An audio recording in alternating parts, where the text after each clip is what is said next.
Patay ang 40 anyos na pahinante matapos mahulog sa sinasakyang truck sa Santa Barbara, Pangasinan. Naka-alerto Sandy Salvacio.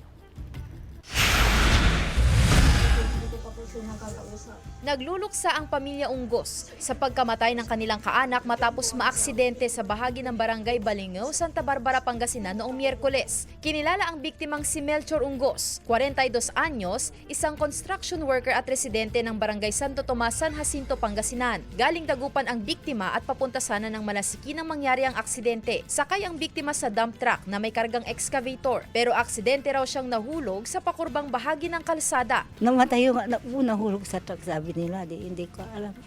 Hindi na ako makaalis, na akong iya.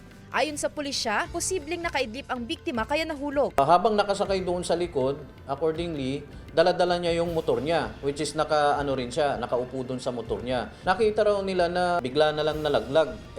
According sa kanila, sinubukan pa raw nila na hilain. However, hindi na nila naabutan. Dinala pa sa ospital pero hindi na umabot ng buhay. Hindi ko rin po inaasahan na yung pagkasabi na nahulog is parang ang alam ko lang po is gas-gas. Pagkaraan po ng 5 minutes is nabalitaan na rin po namin agad-agad na wala na po siya. Dinala po natin dito yung driver together with the foreman po nung construction firm na yon at nag-usap-usap sila rito kasi may mga witness naman po na nagsasabi na talaga namang walang foul play. Ayon sa pamilya ng biktima, nakapag-abot na raw ng paunang tulong pinansyal ang kumpanyang pinagtatrabahuan ng biktima. Kasama si Daryl Peralta, Sandy Salvacio, One North, Central Luzon.